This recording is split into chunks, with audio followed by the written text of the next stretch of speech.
بدلیں زندگی۔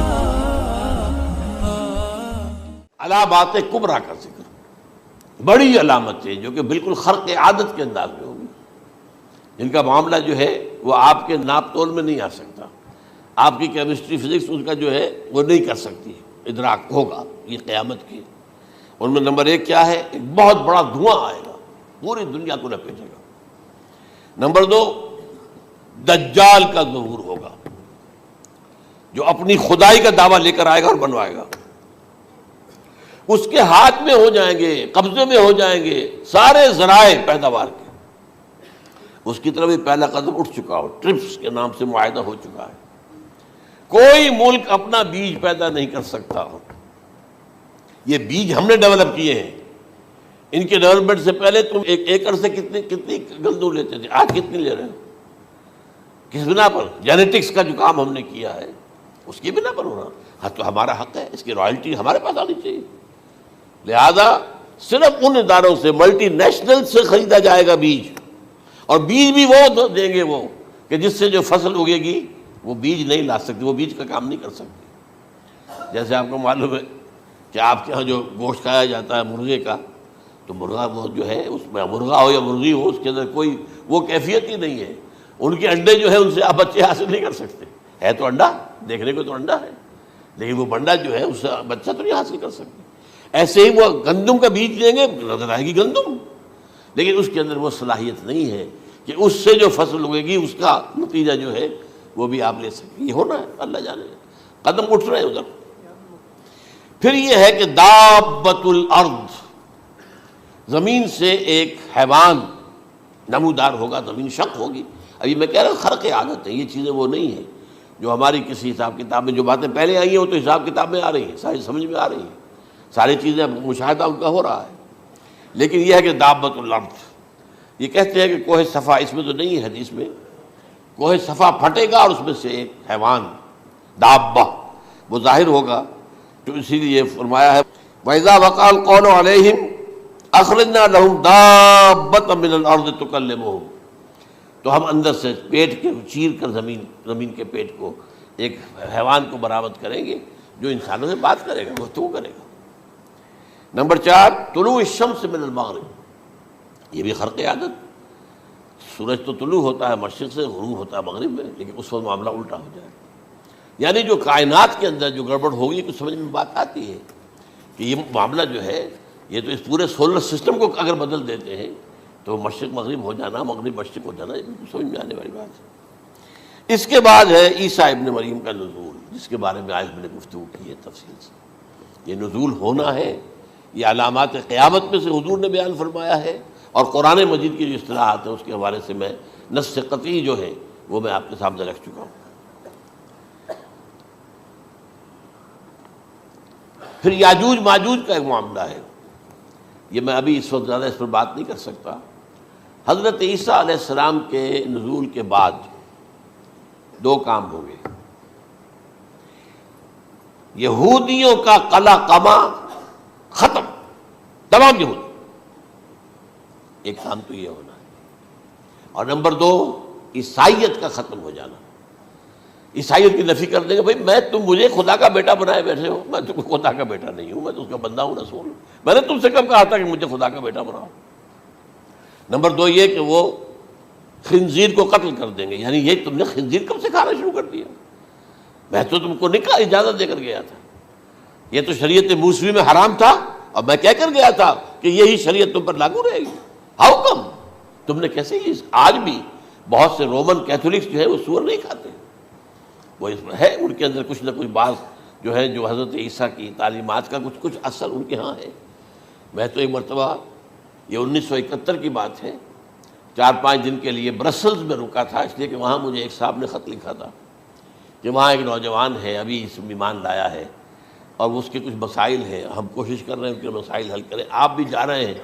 میں انگلینڈ جا رہا تھا تو واپسی پر آپ ان کے یہاں چند دن ٹھہرے، میں حیران ہوا، ویسے اس نے مجھے اپنے گھر ٹھہرایا نہیں، اس لیے کہ ماں باپ تو اس کے کرسچن تھے، اور پولیس کا چیف آفیسر اس کا باپ تھا، چیف آف پولیس فورس۔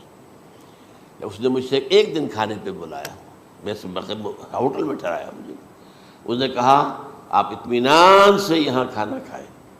اس گھر میں نہ آج تک کوئی شراب کی بوند آئی ہے اور نہ ہی کوئی بوٹی آئی ہے سور کی. Roman Catholics. اب اکلوتا بیٹا تھا یہ عبدالعزیز، نے بعد میں بیان رکھا، وان کینٹر اس کا نام تھا جو کہ اوریجنل تھا. پھر اس نے نام رکھا عبدالعزیز وان کینٹر، پرانا نام بھی بہرحال رکھا. نہایت خوبصورت. 28 سال کی عمر تھی اور اس وقت میں نے دیکھا تھا کہ اس کی فقہی معلومات جو ہے میری معلومات سے 10 گنا زیادہ. اس کی وجہ کیا ہے؟ وہ گیا تھا موراکو میں ایز اے ٹیچر ملازمت کرنے، پیسہ کمانے. وہاں وہ مسلمانوں سے اس کا ہوا رفت ضبط ہوا، اسلام کی تعلیمات سامنے آئی، اسلام لے آیا.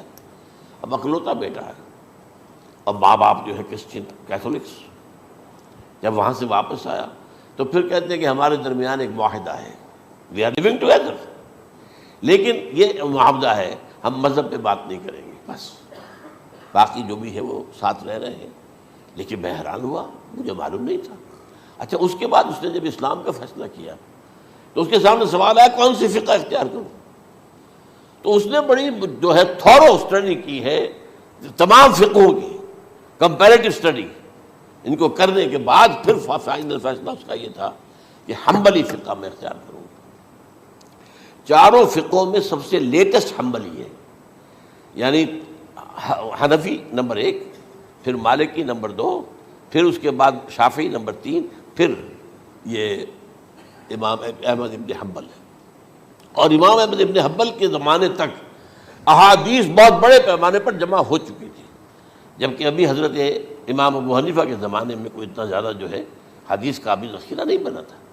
اسی پر تو لوگ حیران ہوتے ہیں کہ زیادہ حدیث امام ابو حنیفہ کے علم میں نہیں تھی، لیکن مجال ہے کہ ان کا کوئی فتویٰ جو ہے کتاب و حدیث کے، کتاب اور سنت کے خلاف ہو.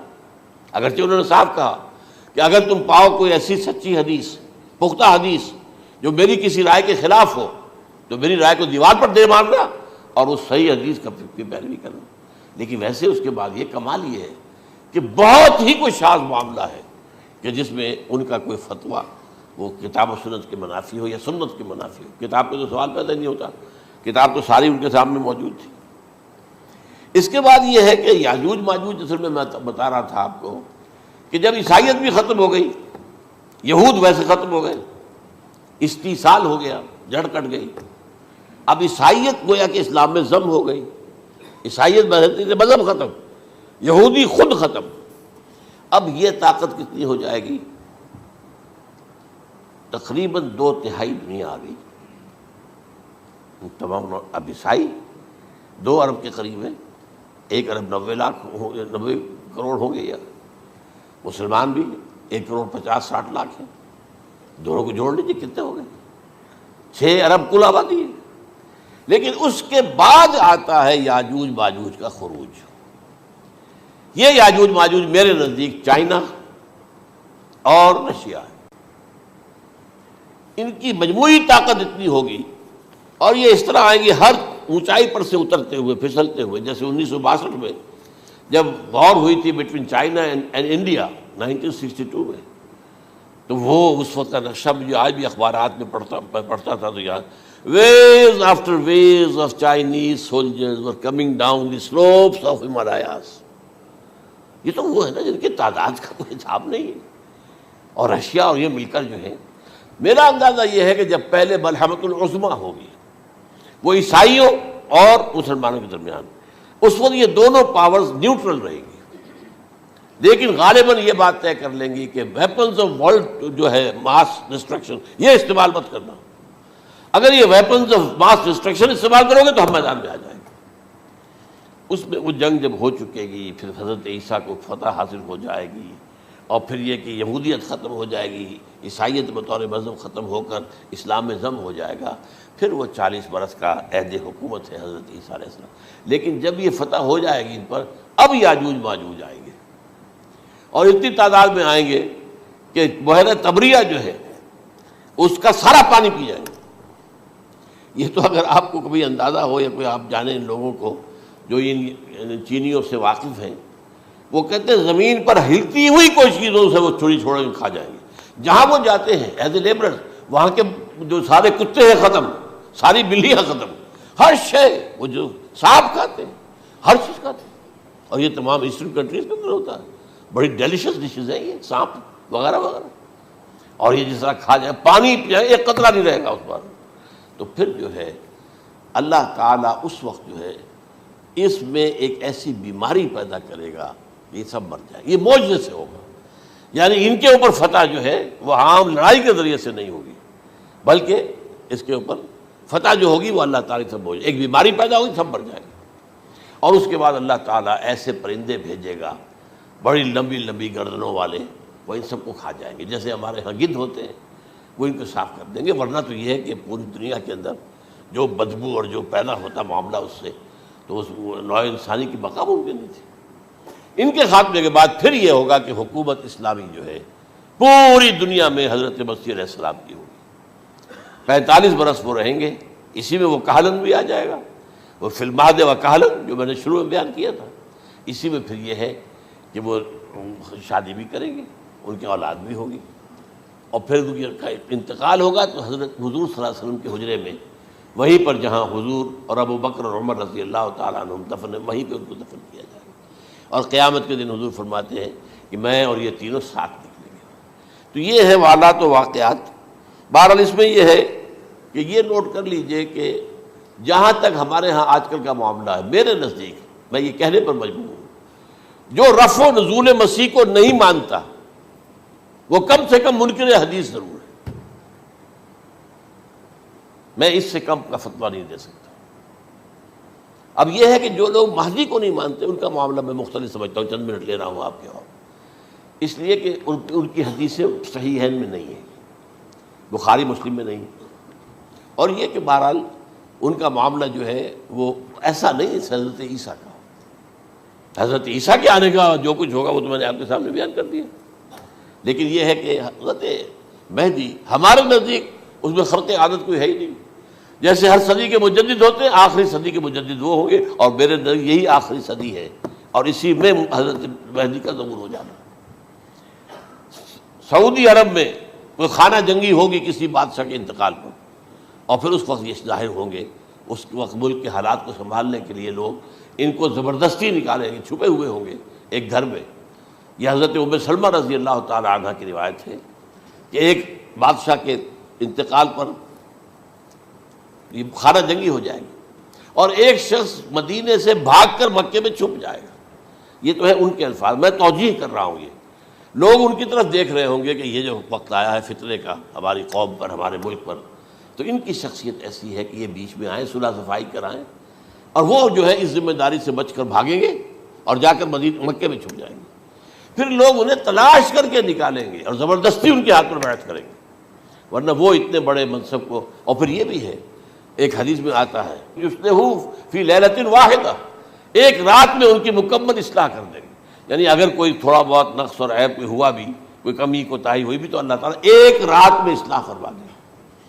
لیکن ہمارے نزدیک اس قدر کوئی خرق عادت ہے ہی نہیں. البتہ جو کہتے ہیں اہل تشیع، وہ خرق عادت ہے کہ ان کے 12ویں امام جو ہے وہ بچپن ہی کے اندر اس خوف سے کہ جو بنو عباس بادشاہ ہیں وہ ان کو قتل کر دیں گے، تو وہ ایک غار میں چھپا دیے گئے. اب وہ 1200 برس سے اس غار کے اندر چھپے ہوئے، اور اس کے بعد وہ ظاہر ہوگی، وہ امام مہدی ہوں گے. اس میں خرق عادت ہے. لیکن میں یہ کہتا ہوں کہ محض خرق عادت کی بنیاد پر ہم اس کی نفی نہیں کریں گے. کیوں؟ کیا ہم یہ نہیں مانتے کہ اصحاب کہف 300 برس تک سوئے رہے؟ یہ کیا عام بات ہے؟ حضرت عزیر علیہ السلام اللہ نے انہیں موت دی، موت، اور 100 برس کے بعد زندہ کر کے اٹھا لیا. تو خرق عادت حضرت عیسیٰ کو ہم اتنا بڑا خرق عادت مانتے ہیں کہ اٹھا کر آسمان پر، تیسرے آسمان کے اوپر ہیں، موجود ہیں، اب بھی ہیں. شب معراج میں تیسرے آسمان پر حضور کی ملاقات ان سے ہوئی. تو یہ خرق عادت کی بنیاد پر نفی نہیں ہم کرتے. ہو سکتا ہے، لیکن یہ کہ اس کے لیے ہمارے پاس کوئی دلیل نہیں، کوئی احادیث نہیں، کچھ نہیں، اس لیے ہم اس کو نہیں مانتے. البتہ خود وجود جو ہے حضرت مہدی کا وہ کوئی عجیب بات نہیں ہے. وہ تو جیسے پہلے بھی آئے ہیں ہمارے مجددین، ایسے مجدد ہوں گے اور دین کو تازہ کر دیں گے. ایک صحیح اسلامی ریاست جو ہے وہ عرب میں قائم ہو جائے گی دوبارہ. حضور نے فرمایا وہ عدل اور انصاف سے عرب کو اسی طرح بھر دے گا جیسے کہ وہ اس سے پہلے ظلم اور جور اور زیادتیوں کے سے بھری ہوئی ہوگی. تو یہ کام ہوگا، یہ تو مجدد کا کام ہوتا ہی ہے. اس حوالے سے. لیکن بہرحال میں نے پھر بھی کہا کہ اگر احادیث کی کمزوری کی وجہ سے کہ صحیح عین میں نہیں ہے، اگر کوئی شخص انکار کرے تو مجھے کوئی اعتراض نہیں ہے، ٹھیک ہے. لیکن جو حضرت عیسیٰ کے نفع سماوی اور حضرت عیسیٰ کے نزول کا انکار کرتا ہے، وہ کم سے کم، میں انہیں اور آگے کوئی فتویٰ نہیں دیتا کہ وہ کافر ہو گئے یا یہ ہو گیا یا وہ ہو گیا، لیکن منکر حدیث کے لائن میں تو وہ لازماً کھڑے ہو گئے.